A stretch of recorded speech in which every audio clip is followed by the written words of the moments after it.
Okay, you're all very welcome today, and I was absolutely delighted when Melissa asked me to chair this panel. It's always good when you get to my age that somebody thinks back to where you started, makes you feel young again, and young people are the hope of the future.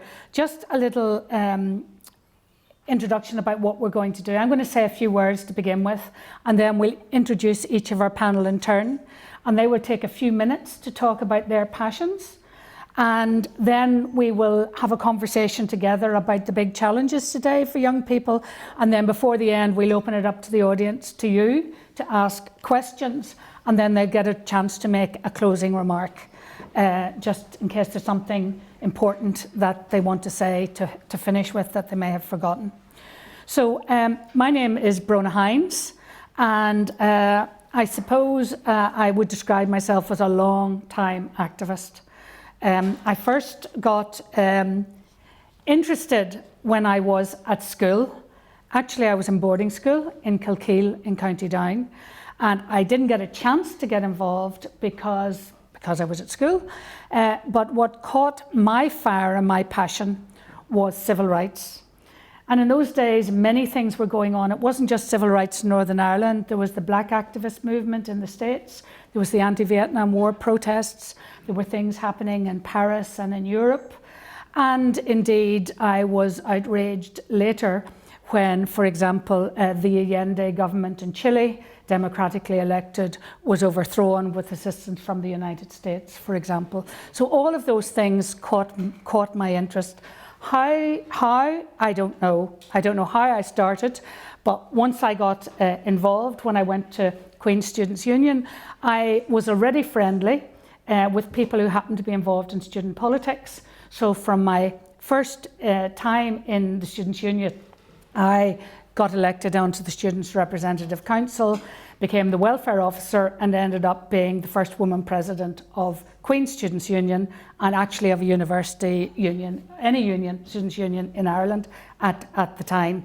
There weren't very many women. In fact, I remember I was doing law at Queen's, and I think there were no more than 10 of us in our year of about 90 doing law in Queen's. So women were much fewer in those days. I'm glad to see all of that has changed. And I suppose that then took me on a trajectory. During my time, obviously we were involved in student grants campaigns, but also in civil rights marches and in actually working in the community on issues. So we established the first student creche in negotiating premises from the university. We established the first women's aid refuge, negotiating premises from the university. People won't remember that way. In Camden Street was the first women's hostel refuge from domestic violence. And I was involved with the great Professor John Fairley, who was involved in prison work in Northern Ireland and wanted alternatives to prison, particularly for young people. So we set up the first young offenders hostel as an alternative to actually being sentenced to go into prison, and again negotiated premises off the university at that time. The first hostel was actually in Mount Charles. And then went on to other things, such as we set up, alongside the civil rights movement, activists in the trade union movement and in the women's rights movement. So we set up a parallel women's rights movement, and I'm not talking about me because it was always a collective and a collaborative affair. Set up the first women's centre in Donegal Street in Belfast in the 1970s. And my passion, we campaigned on things. You think now when you're campaigning for abortion rights and reproductive rights and all those, the campaign in those days was for divorce legislation. When you think back, oh goodness, we didn't have proper divorce legislation in those days. And my passion was childcare. So we set up a rent-a-creche. So we used to hire it out so that women could participate in events. So I know Tom Gillen's in the audience, so we would negotiate with the Irish Congress of Trade Unions and other unions if they were having their big conferences to hire the Women's Centre to run the creche, and we brought in the first qualified childcare workers to run the creche so that women could actually participate in conferences and events. And all of that seems so long ago. So you can see that even though we have a long way to go, progress can be made. And a cycle of events through cost of living. I was director of Gingerbread and we were campaigning all the time. I remember when Maggie Thatcher was in power and there were very little benefit increases in those days. We had 26 local groups across Northern Ireland, great peer support groups across Northern Ireland. And we sent, if I remember, 26 toilet rolls to Downing Street to reflect the percentage of the increase on benefits that lone parents had in those days. Again, trying to do something visual to catch the imagination. And then working with others in setting up, not just within Northern Ireland, but because we have such great activism in Northern Ireland, great active community and women's groups right across Northern Ireland. We cooperated east-west with our sisters in Scotland and the community and voluntary sector in Scotland, Wales and England, and north-south, for example, with the National Women's Council in Ireland. And we were in the forefront from Northern Ireland setting up. I was on the secretariat that set up the European Anti-Poverty Network in across Europe and the European Women's Lobby as well. And I suppose that then brings me back to today's. It never stops. And obviously when we heard that there were going to be negotiations for a peace agreement, and previously mainly all male negotiations, I have to say, too much testosterone in the room, not enough discussion and agreement, and so we decided to form the Northern Ireland Women's Coalition and got involved through there in peace building. But I was also involved through being director of the Ulster People's College. We did lots of works with building community leadership, connecting groups across different backgrounds across Northern Ireland, working with former paramilitaries, victims of the conflict, trying to actually create the momentum for peace. Anyway, enough about me. That's how I started and progressed, and I'm still going, working with the UN and peace building and some international work in that field. But let me introduce to you our fantastic panel. I want to start with Beth Elder. She is the Student Officer for Education at Queen's Students' Union, the incoming Education Officer. She's a keen passion for academic representation and students becoming partners in their education. Having worked extensively in bringing forward the student voice at an academic level, she plans to use her platform in the union to represent students on the issues on a much larger scale. Absolutely engage with the Department of Education. We need that very badly. She is a recent School of Pharmacy graduate and hopes to continue her studies in medicine in the future. Beth. So hello everybody, as Bronagh said, my name is Beth and I'm the Queen's Students' Union Education Officer this year. And I suppose just to kind of give you a bit of an idea about what my passions are, they are involving academic things, so education as a whole, but kind of looking at that in a more specific way. I think what I'm working on this year kind of spans across a very broad spectrum, so it's kind of overarchingly looking at bringing students back into partnership, or into partnership should I say, with academic staff in Queen's specifically. So getting them not only to sit in the rooms where they make decisions on education that kind of directly impact students, but also giving them an equal say and having them kind of be on equal par with academic staff to make those decisions. So that's kind of been like a long-standing overarching thing that the education officer has had to deal with over the past few years, and it's something that I'm also going to be looking really, really far into as well. But like more specifically, working on kind of coming out of the COVID pandemic, things like accessibility of education, because obviously times have now changed and we're not quite in the traditional sense anymore. So the traditional delivery of education sort of doesn't fit students anymore. So looking at bringing academic resources online and kind of broadening the perspective of how we deliver education. And then kind of I have a big passion for equality of education, so that's kind of we're working on some policy with regards to parents and carers who are studying, and looking at kind of giving them a bit more flexibility around academic deadlines and things like that, and more support so that they can go to university, and kind of have that equal opportunity that we would have as younger people.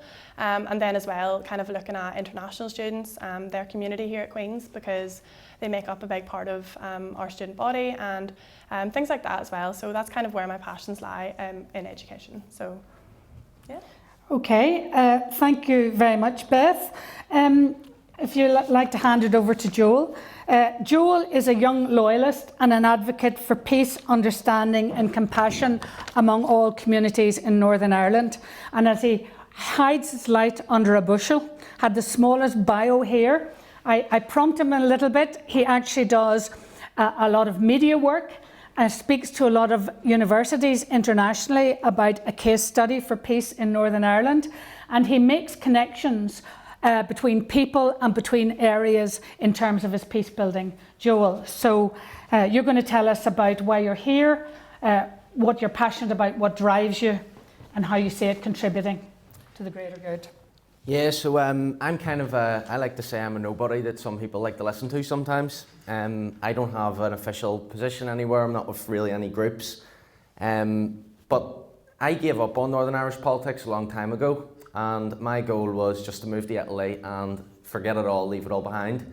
And I think from meeting more people in my areas, and especially just being with my family, I think that would be kind of a coward's move to just ditch. So I thought, you know, Italy's not off the cards for my future, but I'm going to spend my time here doing what I can to make this a place that I want to stay in, and I suppose we'll see how it goes. And so what absolutely drives you in your work with making connections between people in terms of trying to advocate for peace? For me, it's, you know, I grew up in a loyalist area. That was all I kind of had. I never experienced republicanism, or I'd never really met many Catholics or anything. And I think the more that you learn, the more that you look into things, there's a lot of stuff that you just never even thought about. There's a lot of stuff that you just never even considered. No one ever told you. You've just been in this kind of paradigm your whole life. You don't even know that you're in it. Understanding that there's differences between people, but there's also similarities. And that was huge for me. And you know, for me, I was walking down a road and I'd always been really against drugs, and I'd run into a young fella, and I was only about 17 or 18 at the time, and I'd run into this young fella and he was on his way out of jail, and I'd asked him, he was in the uniform and everything, he had his big evidence bag of stuff, and I'd said to him, what the hell happened? Yeah, I didn't know him too well, but he was younger than me, and he said he got caught with a joint, a bit of cannabis, and he had all these bruises all over his body because he'd been beaten by the police. And you know, to me it was just crazy, because I'm looking at this guy going, if I had been the judge, I'd have sent you to jail. You know, I had done this because I'm completely against drugs. And I think in that moment there was a realization for me that everything that I had assumed about the world was just wrong. And so I started to question things more, and what drives me, to answer your question, is to kind of share that with other people in my communities who haven't had that happen yet, who maybe don't think about things too much because they're not interested, or they've got anxieties around it. You know, I want to kind of show them that you can understand things. It's not out of your level or out of your league. And it's actually really important that you do get your voice in there. Okay, thank you very much. Thanks, Joel. So now Dara McAnulty is going to. Dara is a prolific environmental campaigner. You might have seen some of his campaigns, and a multi-award winning author. He has worked with Chris Pakenham, the Royal Society for the Protection of Birds, National Trust and the Wildlife Trusts. He is an ambassador for the RSPCA and the Jane Goodall Institute, and his debut book, Diary of a Young Naturalist, won the Wainwright Prize for UK nature writing, and something that we need very much today. So over to you, Dara. Okay, so I'm Dara, and I'm, as Bronagh said, I'm a naturalist. I love the natural world. I love all of that beauty, and I want to protect that world because it is oh so beautiful. And I remember growing up, for a time, I went to a school where I was severely bullied. I think they were, I have no religion, but I'm from a Catholic background, and there were free Catholics in our school. By the end of the second year, there was one, and it wasn't me. And so I was really, really badly bullied, and nature provided an escape where I could go out into a world that seemingly didn't have all of these prejudices, this discrimination, and I could escape. And that was something really, really important for my mental health. And it gave in me a desire to want to protect it so, so badly. And I think then with the writing, I wanted to talk about it because I didn't like talking to people. Like, speaking was not my natural habitat. I like to write. I like to put everything down on the page where I could see it and I could evaluate it and I could organize it in my mind. So I wrote and eventually I started up a blog, and I kept up that blog for quite a while, and then it sort of transformed it into a book somehow. I'm not entirely sure how. I think it was by the end of like spring when I sort of realized it was a book. But I just loved it so much that I kept on writing, and eventually it became Diary of a Young Naturalist. And it was one of the proudest moments of my life that everybody before that point who had told me that I couldn't do this because like I'm autistic, you're not going to be able to accomplish anything, that I had proved them wrong, and it's the thing that has always driven me forward to try and cure this really sick world that's dying before us, and also to try and help get people together, because I remember the first moment I entered an integrated school, and to see people actually coming together for once was transformative for me. To actually see people talking and not caring about what your name was or where you came from was so important for me. And it was, and it's kept me trying to strive for peace, equality, and to protect our natural world ever since. Okay, thank you very much, Dara. And now I'd like to introduce you to another Dara McLaughlin, and she gets a prize from travelling the furthest. She's come from Malin on Inishowen this morning to be with us. So thank you very much, Dara, for taking the trip. Dara is 20. She's in her second year studying English and history at university, and she's been involved in activism for about a year. And that's thanks to Alliance for Choice Derry for giving her the opportunity to have her voice heard and to speak at many events like the one today. She's fought mental health issues from a young age, as well as struggling with being a queer young person in a rural religious area, and that's why she feels events like this are so vital for talking about the issues that are holding us back as a nation. So, Dara, over to you. Hiya. I'm 20. I'm from Donegal, in the sticks of Donegal, basically as far as you can get. So very, very rural, very, very religious Catholic. And I went to a school that was, kind of a public school of in the country. And I've always been online, if that makes sense. I had to take a year out of school where I, because I couldn't go just to do with my mental health. I kind of found refuge in that online spaces, and in that way I got educated on what was going on in the world. Because when you're in the countryside, you don't know. You know everything about everyone in a 5k radius, but you don't know what's going on importantly in the world. But after that, I just kind of was like, oh my God, we're not nobody talks about this. Why does nobody talk about it? Everything is shoved under the rug. Family could be suffering, people who are different, minorities. You don't talk about it. You can gossip about anything that doesn't matter, but nobody talks about important stuff. So I thought, well, whenever I get the chance, I need to do that, because it just felt it, could feel it physically inside, thinking I have to, get involved somehow. So I've been following Alliance for Choice Derry on socials as well for a good few years now. But at the start, when I started in Coleraine University, it's Ulster University, I started and they were having an online open meeting. And I said, you know what, I'll just join and see what the crack is. And then that was in October of last year, and I did my first volunteering with them then in January of this year. And ever since then, it's just been, I've been working with them. Our main objective is to get free, safe, legal, local abortion access in Northern Ireland. If anybody doesn't know, it is legal now, it is not accessible, and it's sometimes not safe. In the Western Trust, there is no one commissioned to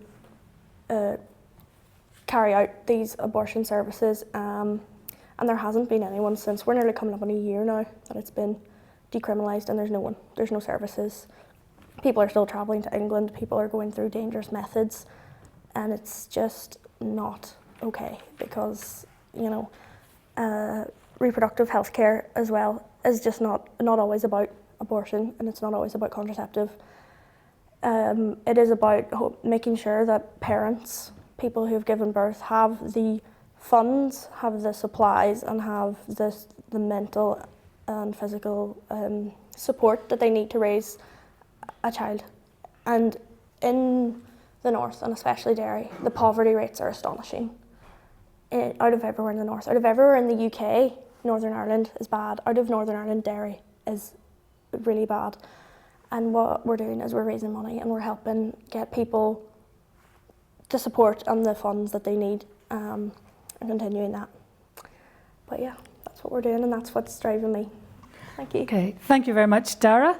If you'd pass it on to Inez. And so Inez is also going to talk to us about her passions, what drives her, and what she sees contributing to the greater good. Inez Murray is the policy officer for Pure Mental Northern Ireland, which is an entirely youth-led charity campaigning for mental health education and early intervention in schools in Northern Ireland. Inez is chair of the board of directors for Crisis Cafe NI, an organisation providing clinical mental health help for young people in a non-clinical setting. Outside of her activism, Inez is a second-year medical student at Queen's University. Thank you very much. So what drives me is the fact that we work with young people who struggle with their mental health. And what drives me is the fact that I was one of those. When I was younger, I really struggled with my mental health, and I didn't have the words to explain what it was. And I remember when I was struggling with it, I turned on the TV, and on the news there was a protest at the Corn Market in Belfast. And it was a few young people called Pure Mental in Northern Ireland who were protesting for better mental health support and education in Northern Ireland. And I remember saying, when I get better and when I'm able to speak out, I want to do something like that, because what drives me is that I never want another young person to feel the way I felt, to feel alone, to be met with waiting lists and stigma, and to feel that they are supported by their community. So that's what drives me. So we're part of Pure Mental Northern Ireland, so it is an entirely youth-led charity, and it started with two very courageous young boys in the Lisburn Library, who are actually in the audience today, but I'll not point them out. Who decided that it wasn't good enough that we didn't talk about mental health in school. So they started this charity, and we're now up to 21 volunteers, and we provide toolkits to schools so that young people can explain and articulate their emotions, and it's amazing to see that change through the focus groups that we've had already. And we also provide young people's wellbeing councils in schools so that young people can talk about mental health and start that conversation. And the work that I do is in the policy team. So we're policy officers, so we consult with schools and we work on different projects. We've already created a policy report on primary school counselling, and we're now working on one on mental health first aid. So if any teachers are here that would like to be consulted on that, please let us know afterwards. But that's what we do in short. Thank you.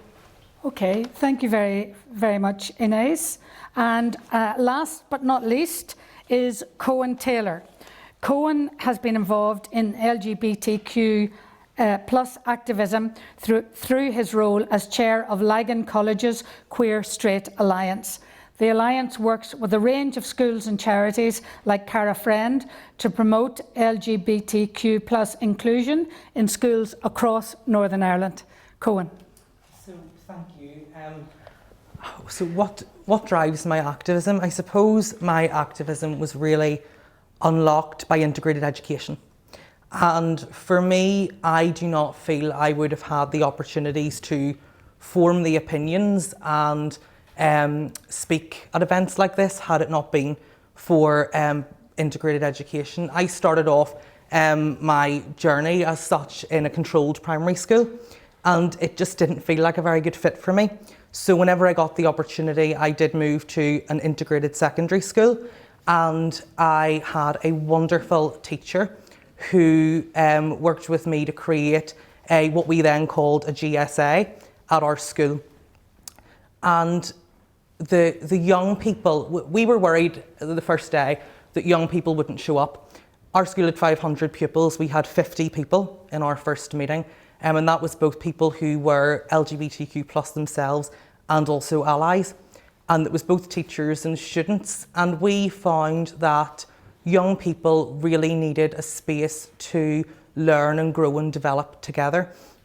So I then moved schools for my A-levels, and I moved to Lagan College, and they'd already set up a Queer Straight Alliance, and it was just a perfect fit. I ran to be our chair, and I ended up in that position, and I was very, very keen that we would become a Cara Friend inclusive school, and we were the first school in Northern Ireland to receive the Cara Friend Platinum Charter, which is the highest level you can get, and that was for LGBT inclusion.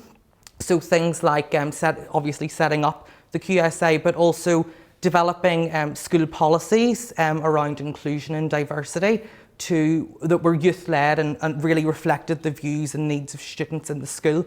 So we took that learning, we got some publicity from receiving that award, and then the next step for me was to go to other schools in other sectors in other parts of Northern Ireland who maybe haven't quite got there yet, to try and build that community and that capacity in schools to be able to meet the needs of every young person in a holistic way. So I suppose that's where we got to. We marched at Pride this year with the support of Cara Friend, and I'd written a letter to their director asking for us to set up a United Schools at Pride, and schools from all across Northern Ireland came and marched with us for LGBT inclusion.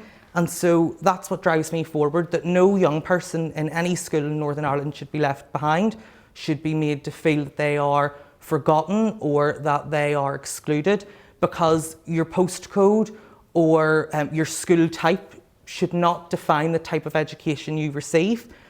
We need equality across the sector, and we need more integrated education, but also more inclusive education. Thanks. Thank you very much, Cohen. So we're going to move on here to talk about hopes for the future and looking at the challenges today. So I've promised Beth I wouldn't start with her. So who wants to jump in about what you see as the big challenges today? Just a comment or two on a big challenge. Cohen, do you want to start? Yeah. That's fine. So for me, I think that the biggest challenge in our society today is political gridlock and division. I think it's seen as a theory. I think it's very easy for politicians and people in positions of power to forget young people on the ground and everyone in our society who has to live with the outcome of division and the outcome of essentially just the age-old argument that we all know too well. And it's an argument that many young people do not understand, and it just doesn't resonate with them. Like on this panel, all of us were born after the signing of the Good Friday Agreement. We are a product of peace, and we have been given opportunities that past generations haven't been. But that is despite our political institutions and our political processes, not because of it.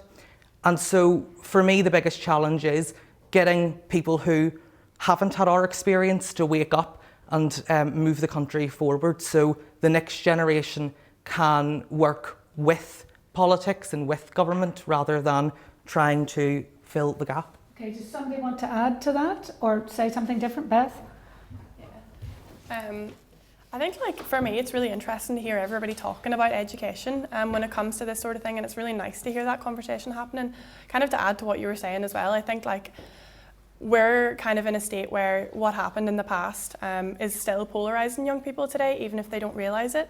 So you're still getting these questions of, what school did you go to? And people are making decisions on you based on what school you went to.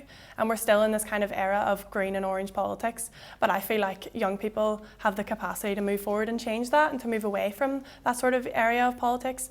And the only way that is going to happen, in my opinion, is through educating people, through the use of integrated schools, which is really nice to hear people talk about.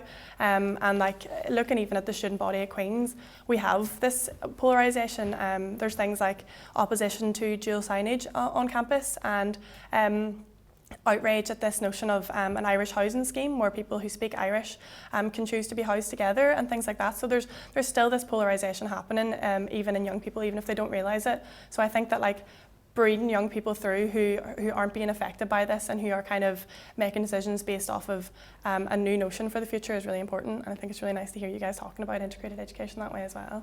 Anybody want to come in? Joel, do you want to say? Yeah, I suppose I'll just agree. I think it's very easy whenever we're talking about the most important issues for young people to say mental health, because it's something that I would agree with you on.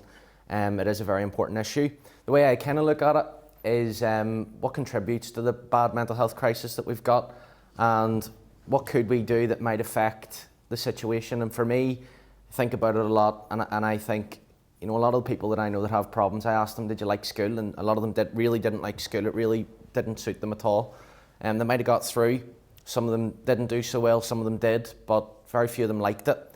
And so for me, addressing the schooling problem, the education system, that's really important. And if we were to focus on that and we were to work on that and improve the education system to a really high standard, and then also look at drug and alcohol abuse, which is the other thing that I'm really passionate about. A lot of people suffer from that, a lot of people suffer from issues in that area.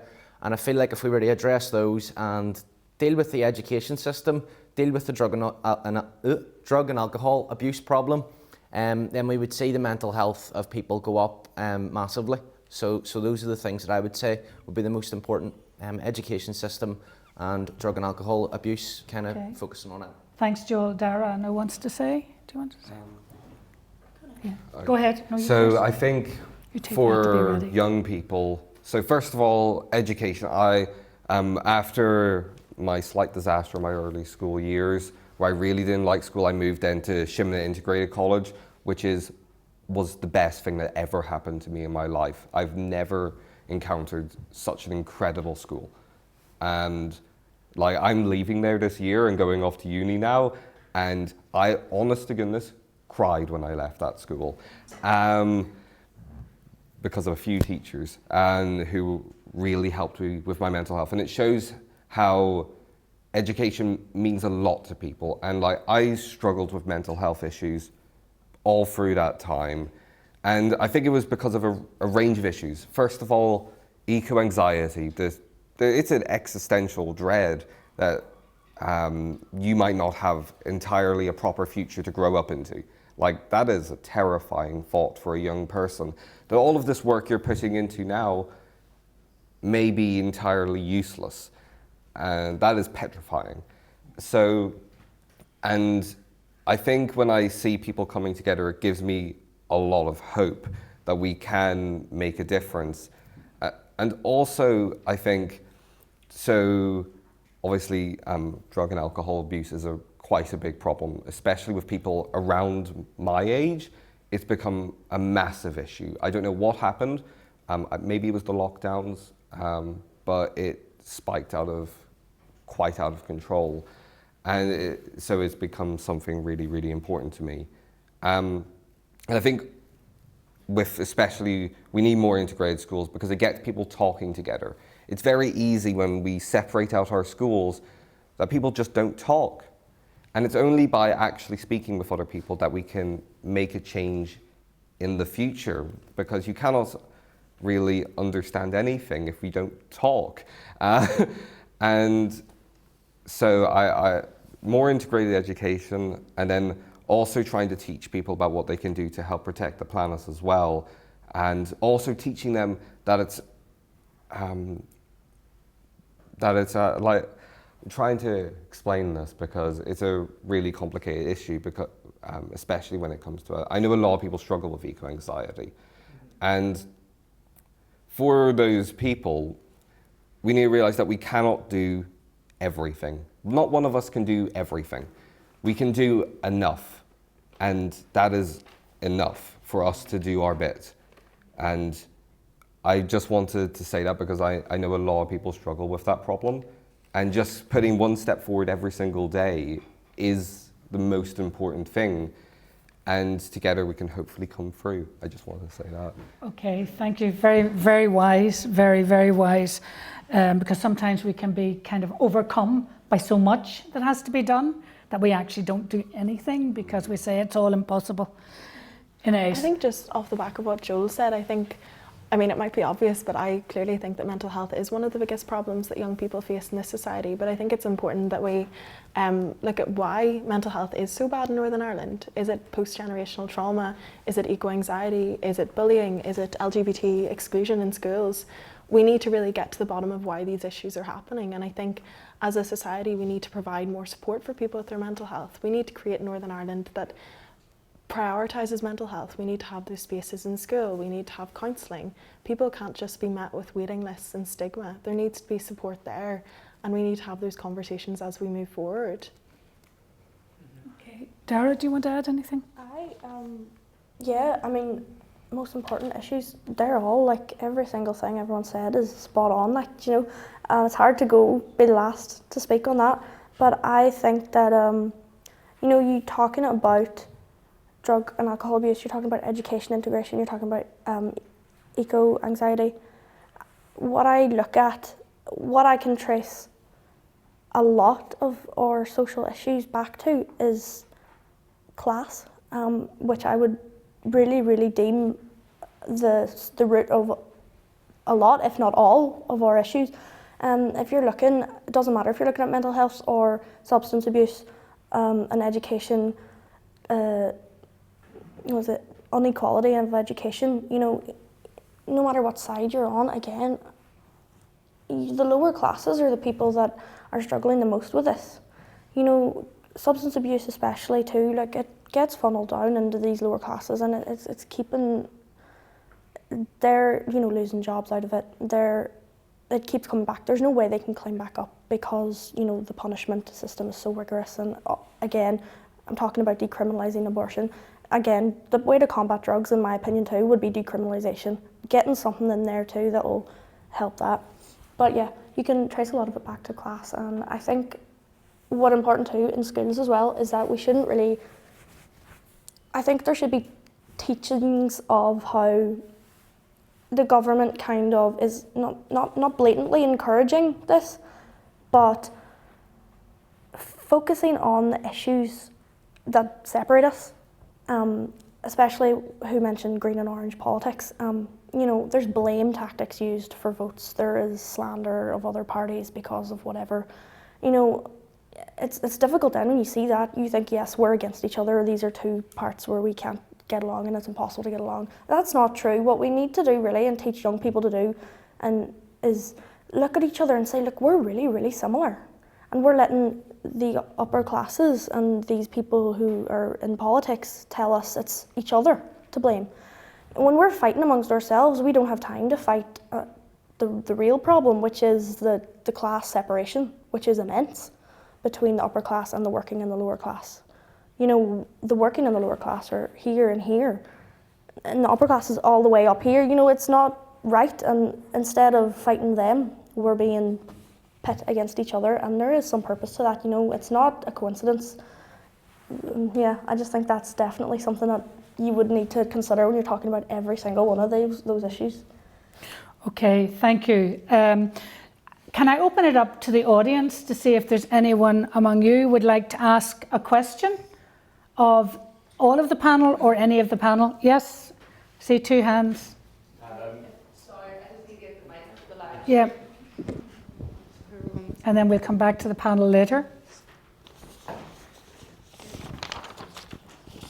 Yeah, I just find it astounding with all we've been through that there's never been this world-class sort of mental health centre set up to deal with the trauma. That sort of would be half the battle for me anyway. I just want to ask what the panel think. Okay. So we'll take a couple. So that's a question about needing a mental health. We'll take you, and then we've someone over here as well. Yeah. Thank you. And super to listen to you and learn from you. I think it was Joel that sort of brought in one that interests me in particular, and that is about improving and addressing education. And I'm wondering, can the panel give us any steers on this? What do you mean by that? What needs to be improved? Okay, I'm just going to take a few. There's another one here. Yeah. Thank you. You all spoke very well so far.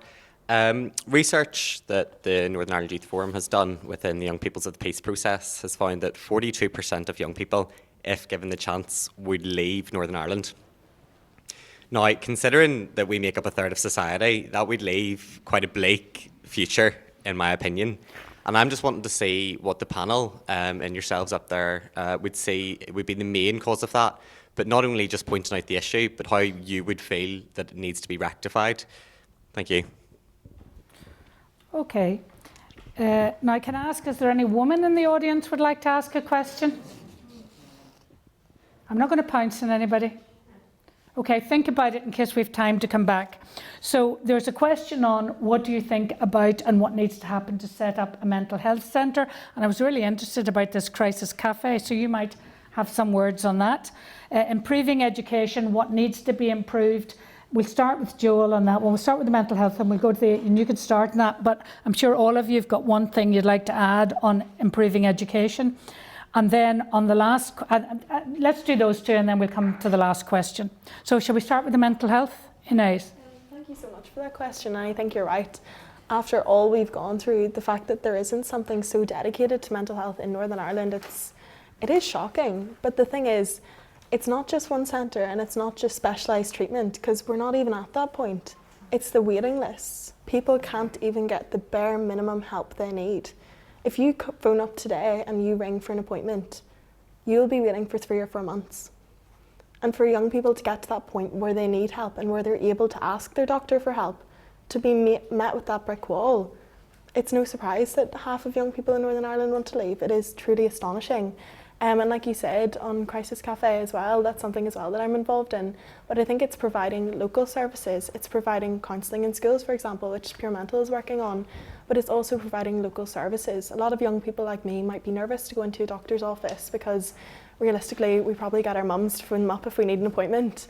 So you can understand that you need non-clinical spaces to access clinical help, and that's what Crisis Cafe has provided. It's not a doctor's office, it's not blank walls, it's a safe space, it's a cafe, your friends are there. And it's also about that community support, because at the end of the day, counselling is all well and good, but what happens when you leave that office? What happens when you finish your 4 sessions? We need support in the community, and we need to create Northern Ireland that focuses on supporting young people so that they don't leave and so that we can maintain our future. Yeah. Does anybody else want to come in on the mental health issue? I just wanted to comment on the issue about peer support, because I think it's not beyond the wit of imagination to set up both formal and structured peer support, because I have to say, when I was working with Gingerbread, when lone parents were really at the bottom of the heap, the peer support was groups, and 26 across rural and urban areas in Northern Ireland was an amazing support network, and actually part of what can be done is public funding can be invested in actually those informal networks, because the formal structures aren't meeting it and may not actually meet the needs. But I don't know about you, but I was really struck about how all of that has been characterised as mental health around the divisions in society, the polarising nature of our politics, the eco-anxiety, the drugs and alcohol, the bullying, having to live with prejudice and discrimination, trying to overcome that, all focuses in and dumps on mental health. So really, we're not even seeing in the round, you know, what is contributing to mental health, and really maybe campaigning for some investment in support networks across Northern Ireland that are youth-led or community-led or other-led to actually support that might be one idea. So let's move on to the next issue, which I think all of you talked on. We'll start with Joel on improving education. Exactly what needs to be improved? Yeah, so I've actually been thinking about this for years. Back a few years ago, I met a guy online called Richard O'Brien. He's a big educator in I can't remember the state, but it's a state in America, and he's the one that kind of got me on my whole journey of questioning the education system, because he really believes that the whole thing from the ground up needs to be restructured and it needs to be designed in a better way. And I asked that exact same question. I said, everyone says this, everyone complains. What do you mean though? What are some practical solutions that you can give? And he said, well, there's something very simple that I do with all of my students, and I do it every year. And that's, first of all, you need to understand that a test, the way we normally take a test, the way you go through school, is you're thrown facts at your face all year, and then at the end they sit you down, they ask you a series of questions, you answer them, and you get a score out of whatever it is, you get a grade, and that's how we determine how well you did in school.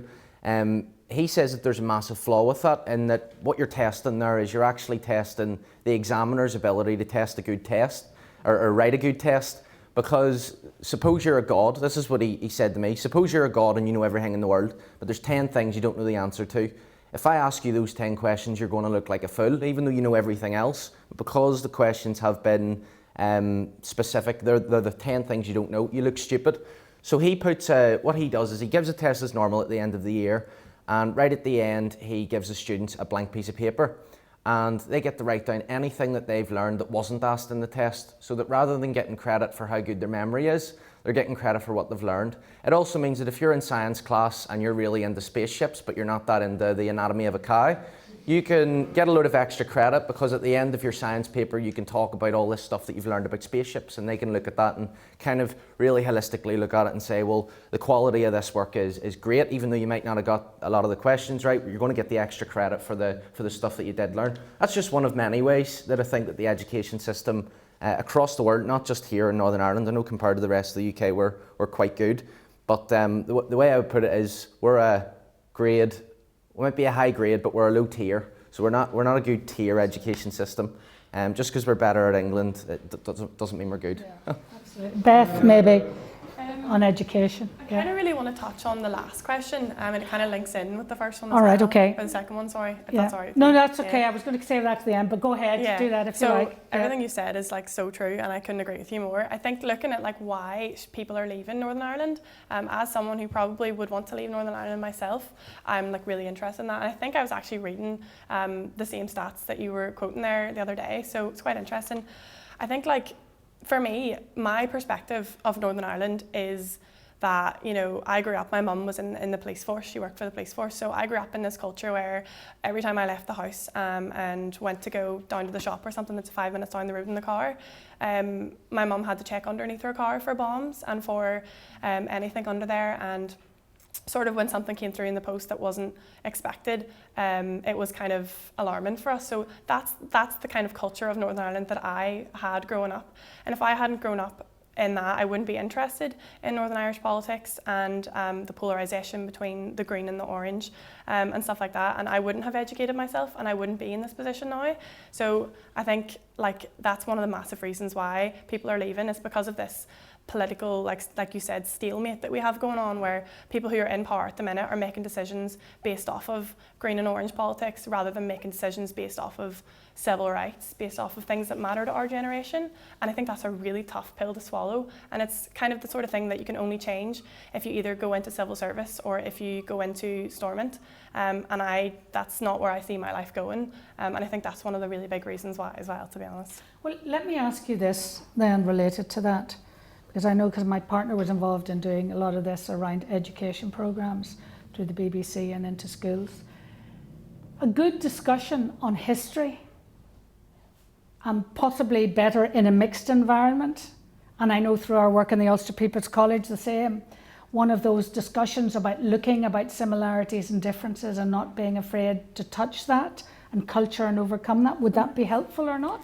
I think I thought about this a lot, and I think it depends on the conversation. So looking at, you know, the kind of past in Northern Ireland, the thing that I think of because of the way that I grew up is like bombs and chaos and like madness and mayhem and stuff. And I think that's a really hard conversation to have. And I don't necessarily know that that's a constructive conversation to have. I think it should be an option for young people and the future generation to talk about that stuff. But in my opinion, the conversation needs to be where we went wrong in the past and what happened in the past that led us to where we are now. So looking at kind of where we made the wrong decision, the left's decision, and where we can go in the future if we meet this sort of crossroads again, how we can take the correct decision instead. So I think that's the conversation that needs to happen more so. Okay, you look like you want to come in on that point. Yeah.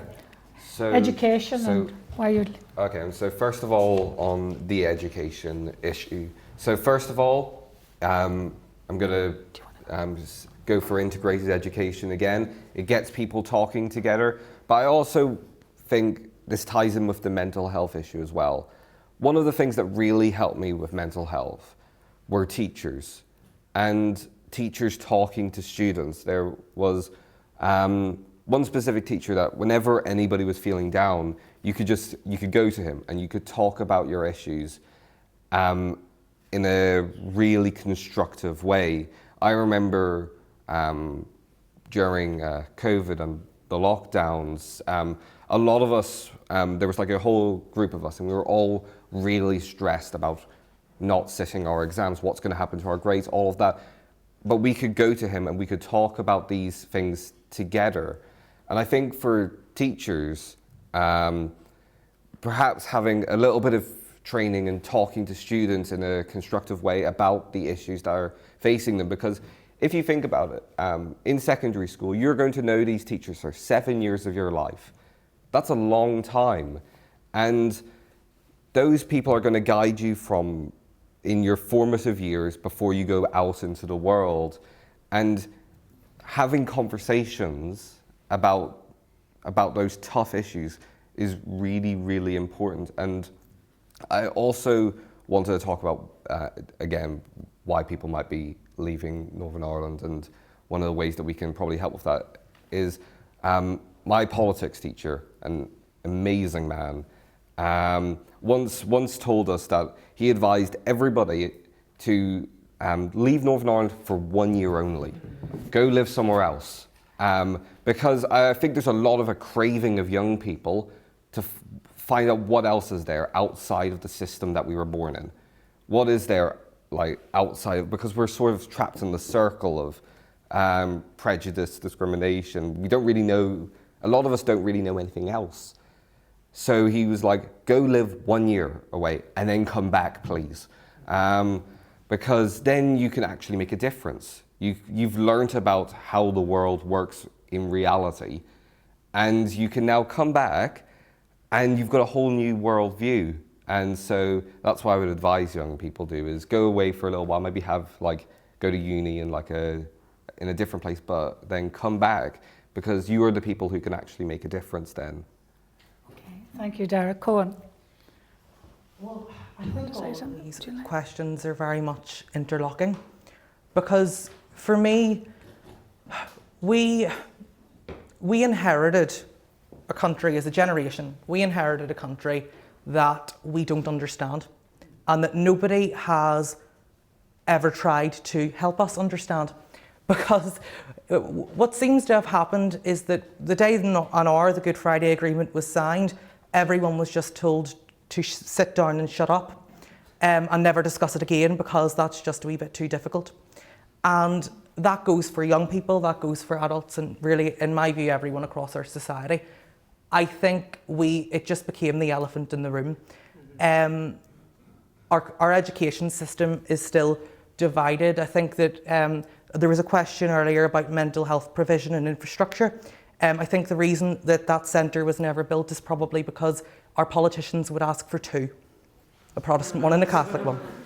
So, I mean, that goes for everything in our society. The reason that there's low aspiration is because of alienation of this generation, because we do not feel reflected in the structures that currently exist in our society.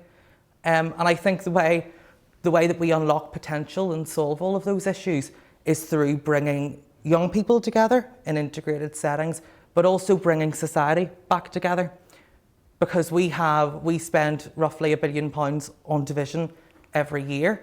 We have 2 libraries, 2 gyms, 2 hospitals when we should have 1. And I think that that's how we solve many of the issues that we have in society. We start to rebuild, we reopen that issue, we ask the tough questions, we evaluate, and we actually rebuild our society rather than simply accepting the deal that we got. Yeah. Do you want to say No, Dara, too. Go ahead. Yeah, sorry. Again, I have to top everyone else. But yeah, I'm going to start on the mental health one. You mentioned intergenerational trauma. So it's such a huge thing that nobody ever even thinks about.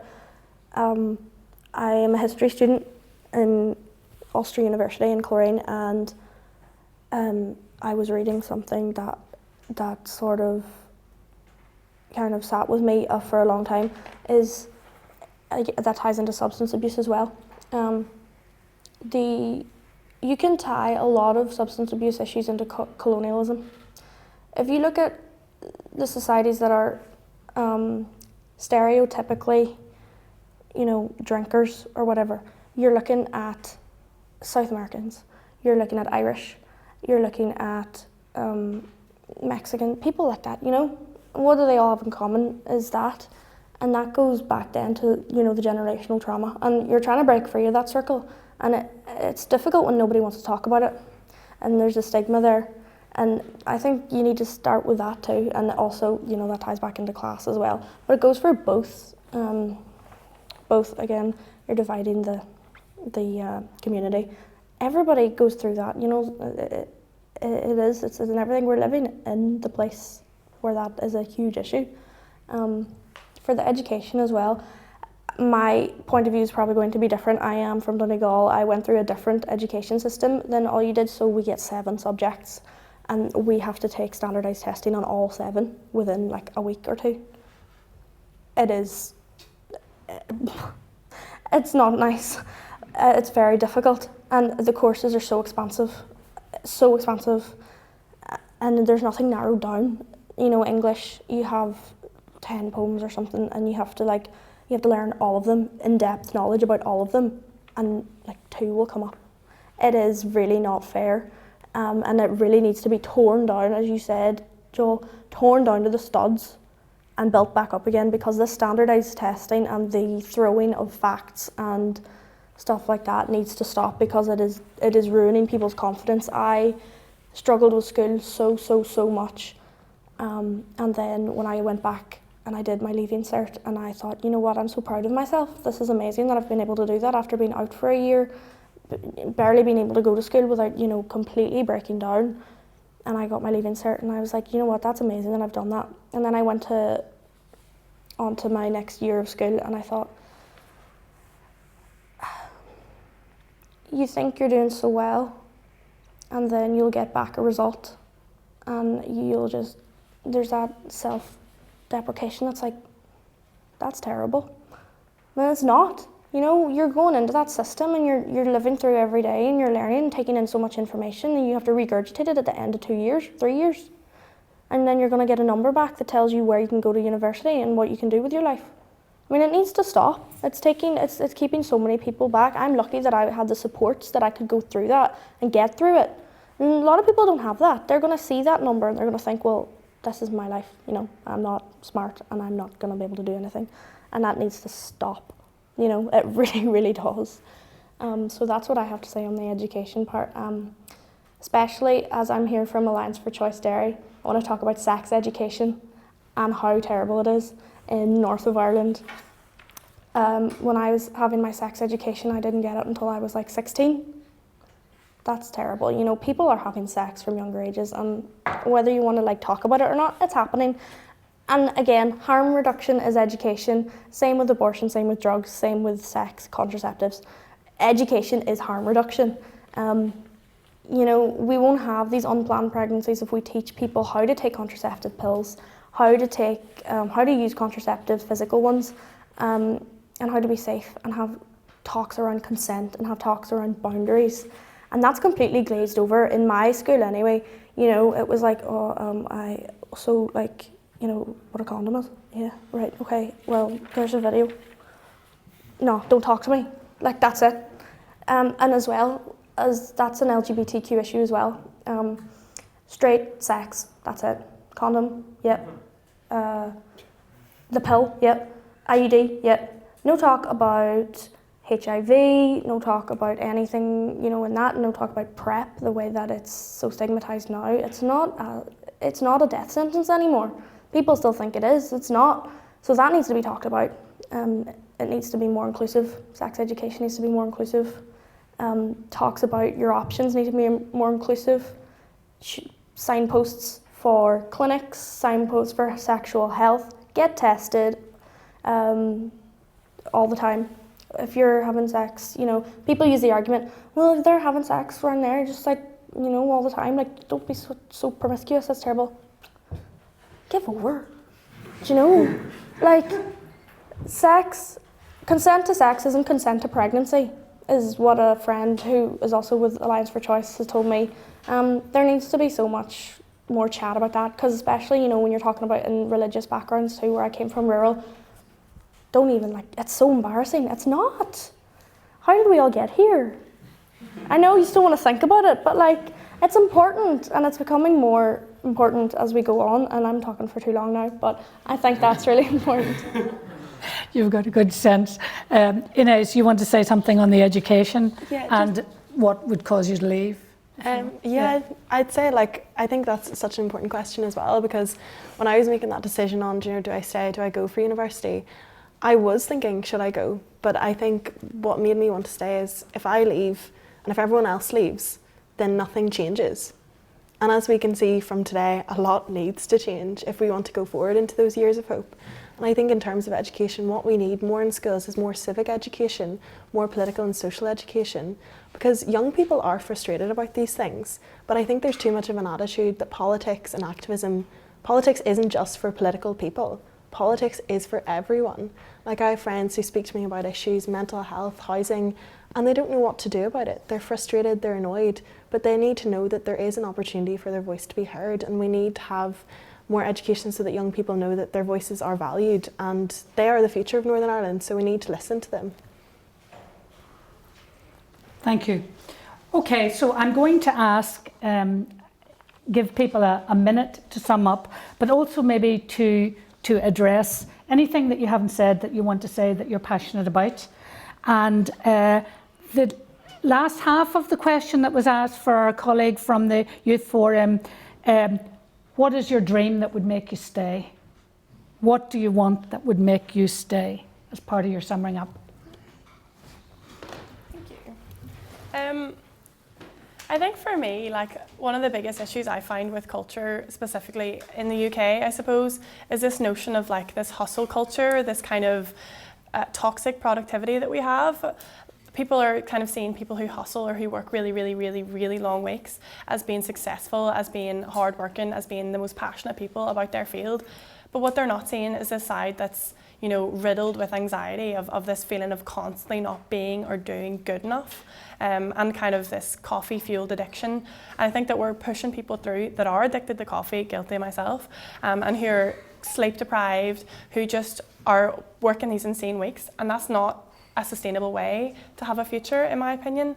I think that, like, it's a very, like, unbalanced and intersectional issue. I think that the stats say that Black and Latina mothers are the people who are most likely to be the single breadwinners in their house, in their household, and they are kind of faced with this binary struggle of childcare versus hustle, per se. And people who can hustle are getting more time to like, climb up this ladder and be more successful in the eye of society, whereas these people aren't, and they are kind of basically hustling to break even rather than to hustle for a breakthrough. And I think that culture is just so toxic. And really quickly, just to finish off, we need to change the narrative of what success is in Northern Ireland, I think, and I'm I'm really glad to see it kind of going in that direction post-COVID, where this notion of hustle culture has sort of somewhat been abandoned and it's being talked about more in media and things, and people are valuing themselves and their mental health more so than working 50, 60-hour weeks just to climb up. So that's where I would love to see us in the future. I'd love to see the narrative around what success is change, and people caring a lot more about themselves and their own personal lives and taking care of their mental health rather than abandoning that in favour of working. Thank you, Beth. Joel? Yeah, I suppose for me, the world is kind of riddled with people who are going to just look at where you're from or what kind of background you're from and make a decision based on that. And my journey has been one of discovering that I was wrong about a lot of those assumptions I made about other people. And so in terms of what would make me stay here, is a society that doesn't do that, is a society that looks at people and really is willing to spend time with and explore and allow people to show the world kind of what they've got. Because I know a lot of people who a few years ago I would have wanted absolutely nothing to do with. I would have thought all sorts of things about them. And just from little interactions in the community, just from sort of getting to know them a bit more, I see how wrong I was. And I'm telling you, we, including us, including myself and everyone in this room, we're wrong about a lot of people at the minute. We think a lot of things about a lot of groups, and it's just wrong. And all you kind of have to do, this is a great thing, it's very easy. All you have to do is spend 20 minutes talking to someone, ask them a few questions, keep it light, make them smile, and you'll see what I mean. You'll see what I mean. And that's all I'm interested in, because here's the thing that people need to get. Here doesn't have to work for me. I'm thinking there's all these great countries all across the world. There's places to do things in a way that sort of I would like a lot more. And if here doesn't catch up, I'm under no obligation to stay, and I'm not just talking myself personally. Young people do not have an obligation to stay. They can and they will go elsewhere if elsewhere is the only place that they're going to be able to find, I suppose, contentness. And so that's why there's a real urgency and seriousness about fixing this place. And it's why I don't think that we get to not care about politics. It's why I don't think we get to sit back and just sort of live life day to day. I think we have to care and think about it a bit more. Okay, thank you, Joel. Okay. So I think to round off some of the issues that I feel most passionately about, I think that for me to stay in Northern Ireland, like I'm a bit of a wanderer. I'll always probably leave somewhere because I always like finding out new things, and so I love knowledge. So I'll probably leave it out. But to get me to come back, I think if people started having those discussions, that like Joel said, you don't get prejudice when you walk into a room and someone like looks at you, looks at your name, looks at where you're from, and makes 50 different assumptions about you. And it's so hard to get through that barrier, and trying to make a better future. And also, I think that I never really cared too much about what people did, because like I struggled to talk to people anyway. And so I think I would like to see, I think a big issue for young people actually, that is jobs. And because a lot of us are like looking at the options in front of us, and a lot of us want to do a lot of things. All my friends were like, we want to, like I've got a friend who wants to study criminology, but there's no real place to do that here.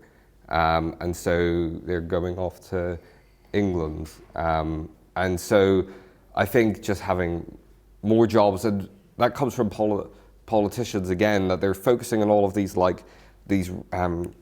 orange and green issues, but they're not focusing on the problems actually at hand, which is that people want to learn. They want to learn new things. They want to work like jobs that aren't the same as they've always been. And so I think if we actually put focus into infrastructure, if we put focus into jobs, and we put focus into education and also helping the world around us, then I think a lot more young people would be a lot more interested in staying. Okay, thank you very much, Dara. And Dara, on my left, anything else you want to say, and the dream that would make you stay? Stay. This is strange because being from Donegal, first time I came to Belfast, I was like, this is class. Look at the size of these buildings. And I saw, there was pride flags on the streets. I was like, what?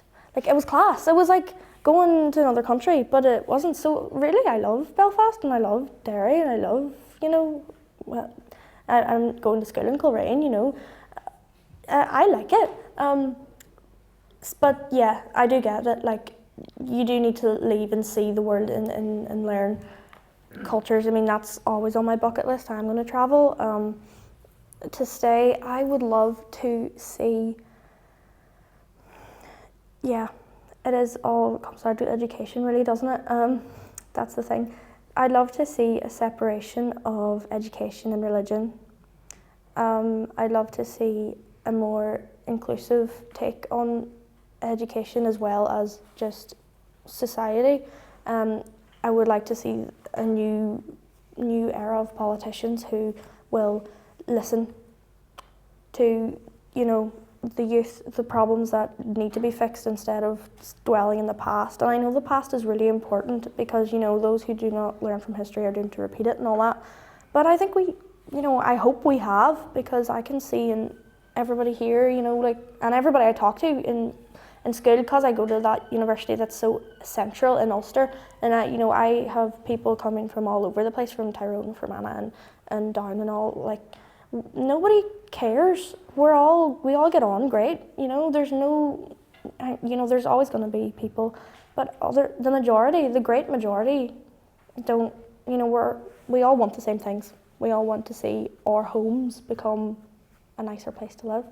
And to bring it back to Alliance for Choice, we had a workshop yesterday in Derry, and there were people that were trying to stop it from going ahead. So we were, fighting to get people past these people to come and learn and to talk. And we talked and we shared and we learned. And there was 30 plus people there from all different backgrounds, and we were all there to further our knowledge and to educate ourselves on what needs fixing. And now I think there's a few more people that are going out all over the north of Ireland and Ulster with facts that hopefully will continue to spiral and snowball until, everybody is of the same mind that, we're going to get there. Inez? Thank you. I think my dream is the same thing that drives me. I think in terms of mental health activism, I want that no young person ever feels the way I felt, ever feels left behind, ever feels not listened to, and that they have the resources there to get better. But in terms of where I want to see Northern Ireland in, 50 years, I think Northern Ireland should be a place that people want to stay. I said that I stayed because I wanted to make a difference, because I didn't want it to be the way it always has been. But it shouldn't be that way. We shouldn't just stay here because it's bad and it needs change. We should stay here because we want to change it, because it's better, because we feel supported, because we feel that we have a community. And I don't just mean the two communities that we've always referred to, but one community, Northern Ireland. And that's the future and the hope that I have for it. Thank you, Inez. Cohen? So, I mean, there's that well-known phrase that if you always do what you've always done, you'll always get what you've always got. And I think that that's the key. Because, Cara Friend, as I spoke about earlier, and spoke about the Inclusive Schools Charter. They then launched this year an Inclusive Business Charter, where they're working with workplaces, so when queer young people leave school, they can also then get a job in a space which is inclusive and vibrant and accepting of them. And I think that needs to expand even further. I think that we need to build, rather than inclusive schools or inclusive businesses, we need an inclusive society, and you can't get that through a quick fix. So I will stay here because this is my home and I very much love this place, but I love it despite its faults. And so my hope, my aspiration is that we can actually that politicians can catch up with us, because I think on this panel we're all very accepting, in this room we're all very accepting, and we have hunger to build that inclusive country, and I think that's what we need. We need people who have that ability to change things to catch up with us. Thank you, Cohen. So, I mean, I think we've had a terrific panel today. Everybody here is saying we're a product of peace, and Northern Ireland has to be the place that we want it to be. And whether it's going away for a while and learning and coming back, or staying and contributing, is that we need to make it the place that we want it to be. And as a start, let me tell you the recommendations that they came out of, a whole host of recommendations. Education. First of all, there needs to be education on protecting the planet in schools.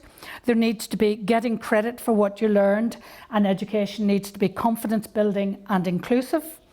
That it needs to separate religion and education, and a big drive for integrated education. Relationship and sexual education in schools, which is one thing I can tell you that the women's sector is fighting to go into the government's gender equality plan at the moment, so big push behind that. And social and political education, including ensuring that we have a voice, both looking at what went wrong and ensuring that we can speak out and articulate issues. And politics is more than this kind of narrow orange and green. I'd like to just finish with this some of the words of wisdom. Yeah, keep it light and make them smile. It's a great one. Some of us get too intense and heavy. I hold my hand up for that. Yeah, need to learn that from you, Joel. But I think, and I see that when I'm working with community groups and the women's sector, as I still do when I work out, that we were really active in the 70s. And then I think we went through a dip.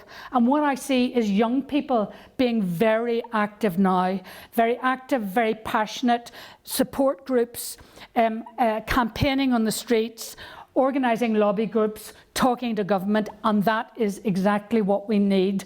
And it's like what Inez said at the start. I saw something and I said, I want to do that, and I had the passion to do something. And I think that's why most of us are driven by that, is actually having the passion to actually make a difference. And actually, sometimes we have people saying, well, I don't care what people think of me, and then I'll just behave as badly. But there's the other half of that, which Dara referred to, not really caring what people think about me, in the sense of, do you all remember, particularly when you were younger, being as embarrassed as anything, being afraid to speak out, and actually giving us a little dose of, I don't really care about what people think about me. I'm passionate about this and I want to make a difference. And the last thought was changing the narrative on what success is. And we cannot do everything, but we can do something. And it's a step at a time, and making those connections between people, because it's actually the mobilisation of the connections, and knowing that you can go back to people who you need to get personal support, because frankly, campaigning and activism is hard work. It can be quite traumatising. You don't win successes all the time, so you also need to go back to where you get your personal support from, as well as collective support. So I hope I'm around to see the new future. I hope it's not 50 years, because I won't be here. Can we have a round of applause for our panel, please?